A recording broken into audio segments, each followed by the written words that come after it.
ತಿರುಮಲ ವೆಂಕಟೇಶ್ವರ ದೇವಸ್ಥಾನದ ಇತಿಹಾಸ. ವೆಂಕಟೇಶ್ವರ ದೇವಾಲಯವು ಆಂಧ್ರಪ್ರದೇಶದ ತಿರುಪತಿ ಜಿಲ್ಲೆಯ ತಿರುಮಲದ ಬೆಟ್ಟದ ಪಟ್ಟಣದಲ್ಲಿರುವ ಒಂದು ಪ್ರಮುಖ ವೈಷ್ಣವ ದೇವಾಲಯವಾಗಿದೆ. ಇದನ್ನು ತಮಿಳು ರಾಜ ತೊಂಡೈಮಾನ್ ನಿರ್ಮಿಸಿದನು ಮತ್ತು ನಂತರ ಚೋಳ ಮತ್ತು ವಿಜಯನಗರ ಸಾಮ್ರಾಜ್ಯದ ಅಡಿಯಲ್ಲಿ ವಿಸ್ತರಿಸಲಾಯಿತು ಮತ್ತು ನವೀಕರಿಸಲಾಯಿತು. ಈ ದೇವಾಲಯವು ವಿಷ್ಣುವಿನ ಅವತಾರವಾದ ವೆಂಕಟೇಶ್ವರನಿಗೆ ಸಮರ್ಪಿತವಾಗಿದೆ. ಅವರು ಕಲಿಯುಗದ ಪ್ರಯೋಗಗಳು ಮತ್ತು ತೊಂದರೆಗಳಿಂದ ಮನುಕುಲವನ್ನು ರಕ್ಷಿಸಲು ಇಲ್ಲಿ ಕಾಣಿಸಿಕೊಂಡಿದ್ದಾರೆ ಎಂದು ನಂಬಲಾಗಿದೆ. ಈ ದೇವಾಲಯವು ಶೇಷಾಚಲಂ ಬೆಟ್ಟಗಳ ಭಾಗವಾಗಿರುವ ತಿರುಮಲ ಬೆಟ್ಟಗಳ ಮೇಲೆ 853 ಮೀಟರ್ ಎತ್ತರದಲ್ಲಿದೆ ಮತ್ತು ದಕ್ಷಿಣ ಭಾರತದ ತಮಿಳು ವಾಸ್ತುಶೈಲಿಯಲ್ಲಿ ನಿರ್ಮಿಸಲಾಗಿದೆ. ಮಧ್ಯಕಾಲೀನ ಇತಿಹಾಸ. ಮೊದಲ ದಾಖಲಿತ ದತ್ತಿಯನ್ನು ಪಲ್ಲವ ರಾಣಿ ಸಮವಾಯಿ ಅವರು 966 ಸಿಇರಲ್ಲಿ ಮಾಡಿದರು. ಅವಳು ಅನೇಕ ಆಭರಣಗಳು ಮತ್ತು 2 ಭೂಮಿಯನ್ನು, ಒಂದು 10 ಎಕರೆ ಮತ್ತು ಇನ್ನೊಂದು 13 ಎಕರೆ ದಾನ ಮಾಡಿದಳು ಮತ್ತು ಆ ಭೂಮಿಯಿಂದ ಬರುವ ಆದಾಯವನ್ನು ದೇವಾಲಯದ ಪ್ರಮುಖ ಉತ್ಸವಗಳ ಆಚರಣೆಗೆ ಬಳಸಲು ಆದೇಶಿಸಿದಳು. ಪಲ್ಲವ ರಾಜವಂಶ 9ನೇ ಶತಮಾನ, ಚೋಳ ರಾಜವಂಶ 10ನೇ ಶತಮಾನ ಮತ್ತು ವಿಜಯನಗರ ಪ್ರಧಾನರು 14 ಮತ್ತು 15ನೇ ಶತಮಾನಗಳು ಭಗವಾನ್ ವೆಂಕಟೇಶ್ವರನ ಬದ್ಧ ಭಕ್ತರಾಗಿದ್ದರು. ಈ ದೇವಾಲಯವು ವಿಜಯನಗರ ಸಾಮ್ರಾಜ್ಯದ ಅಡಿಯಲ್ಲಿ ಪ್ರಸ್ತುತ ಸಂಪತ್ತು ಮತ್ತು ಗಾತ್ರವನ್ನು ಗಳಿಸಿತು. ವಜ್ರಗಳು ಮತ್ತು ಚಿನ್ನದ ದೇಣಿಗೆಯೊಂದಿಗೆ 1517ರಲ್ಲಿ ವಿಜಯನಗರ ಚಕ್ರವರ್ತಿ ಕೃಷ್ಣದೇವರಾಯ ದೇವಾಲಯಕ್ಕೆ ತನ್ನ ಅನೇಕ ಭೇಟಿಗಳಲ್ಲಿ ಒಂದರಲ್ಲಿ ಚಿನ್ನ ಮತ್ತು ಆಭರಣಗಳನ್ನು ದಾನ ಮಾಡಿ ಆನಂದ ನಿಲಯವನ್ನು ಸಕ್ರಿಯಗೊಳಿಸಿದನು. ಒಳಗಿನ ದೇವಾಲಯ ಗಿಲ್ಡೆಡ್ ಮಾಡಲು ಛಾವಣಿ. ವಿಜಯನಗರ ಸಾಮ್ರಾಜ್ಯದ ಅವನತಿಯ ನಂತರ ಮೈಸೂರು ಸಾಮ್ರಾಜ್ಯ ಮತ್ತು ಗದ್ವಾಲ್ ಸಂಸ್ಥಾನದಂತಹ ರಾಜ್ಯಗಳ ನಾಯಕರು ಯಾತ್ರಿಕರಾಗಿ ಪೂಜಿಸಿದರು ಮತ್ತು ದೇವಾಲಯಕ್ಕೆ ಆಭರಣಗಳು ಮತ್ತು ಬೆಲೆಬಾಳುವ ವಸ್ತುಗಳನ್ನು ನೀಡಿದರು.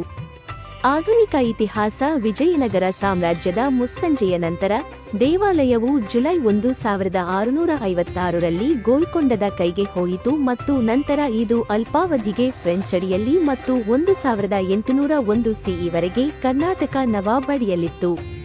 11ರಿಂದ 16ನೇ ಶತಮಾನ ರಾಮಾನುಜಾಚಾರ್ಯರು 3 ಬಾರಿ ತಿರುಪತಿಗೆ ಭೇಟಿ ನೀಡಿದ್ದರು.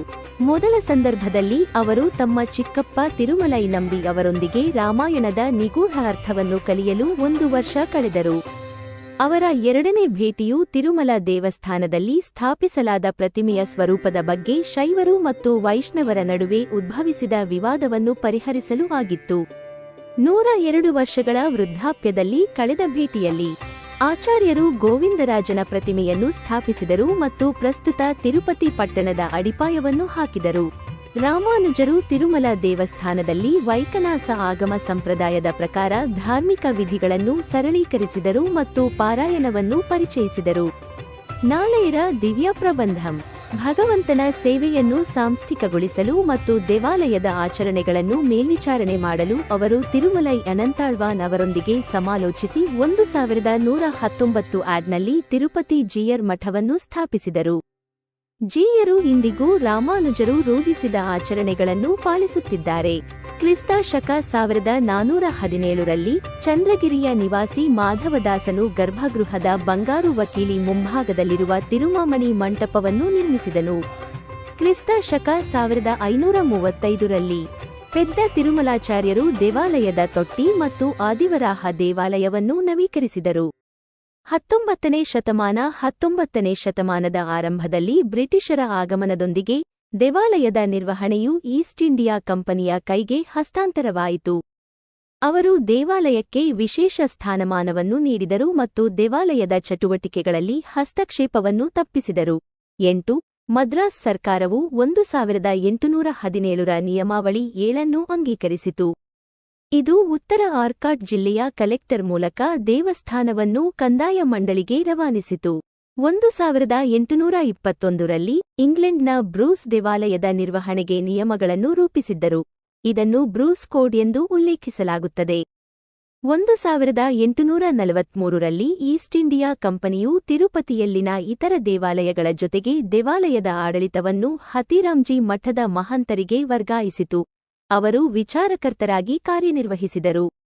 20ನೇ ಶತಮಾನ 1933ರಲ್ಲಿ ಟಿಟಿಡಿ ಕಾಯ್ದೆಯ ಪರಿಣಾಮವಾಗಿ ತಿರುಮಲ ತಿರುಪತಿ ದೇವಸ್ಥಾನಗಳು ರಚನೆಯಾದಾಗ 1933ರವರೆಗೆ ದೇವಾಲಯವು 6 ತಲೆಮಾರುಗಳವರೆಗೆ ಮಹಾಂತರ ಆಳ್ವಿಕೆಯಲ್ಲಿತ್ತು. 1933ರ ಕಾಯ್ದೆಯನ್ನು 1951ರ ಮದ್ರಾಸ್ ಹಿಂದೂ ಧಾರ್ಮಿಕ ಮತ್ತು ದತ್ತಿ ಕಾಯ್ದೆಯಿಂದ ರದ್ದುಗೊಳಿಸಲಾಯಿತು. ಮತ್ತೆ 1966ರಲ್ಲಿ ಆಂಧ್ರಪ್ರದೇಶದ ದತ್ತಿ ಮತ್ತು ಹಿಂದೂ ಧಾರ್ಮಿಕ ಸಂಸ್ಥೆಗಳು ಮತ್ತು ದತ್ತಿ ಕಾಯ್ದೆಯೊಂದಿಗೆ ದೇವಾಲಯವನ್ನು ಆಂಧ್ರಪ್ರದೇಶ ರಾಜ್ಯ ದತ್ತಿ ಇಲಾಖೆಯ ನೇರ ನಿಯಂತ್ರಣದಲ್ಲಿ ಇರಿಸಲಾಯಿತು. 1979ರಲ್ಲಿ 1966ರ ಕಾಯ್ದೆಯನ್ನು ಹೊಸ ತಿರುಮಲ ತಿರುಪತಿ ದೇವಸ್ಥಾನಂಸ್ ಕಾಯ್ದೆಯೊಂದಿಗೆ ಹಿಂದಕ್ಕೆ ತೆಗೆದುಕೊಳ್ಳಲಾಯಿತು. ಅಲ್ಲಿ ಆಂಧ್ರಪ್ರದೇಶ ಸರ್ಕಾರವು ನಾಮನಿರ್ದೇಶನ ಮಾಡಿದ ಕಾರ್ಯನಿರ್ವಾಹಕ ಅಧಿಕಾರಿ, ಅಧ್ಯಕ್ಷರು ಮತ್ತು ಇತರ 2 ಸದಸ್ಯರನ್ನು ಒಳಗೊಂಡಿರುವ ಸಮಿತಿಗೆ ದೇವಾಲಯದ ಆಡಳಿತವನ್ನು ವಹಿಸಲಾಯಿತು.